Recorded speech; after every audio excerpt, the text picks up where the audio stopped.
আসসালামু আলাইকুম দর্শক, আমরা আসছি টঙ্গী বাজার, পাখির বাজারে টঙ্গী।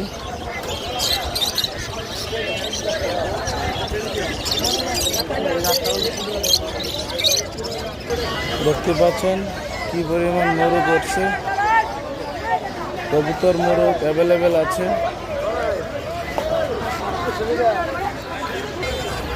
অনেক মোরগ আসছে কবুতরের বাজারে।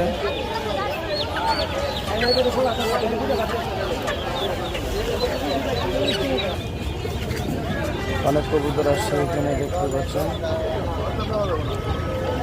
টঙ্গী হাট অনেক ব্যয়বহুল হাট, অনেক কিছু আসে এটার ভিতরে। এই যে ব্রাহ্মা মোরগ আছে, এগুলো ব্রাহ্মা, আর এগুলো হলো ফাইটারের বাচ্চা।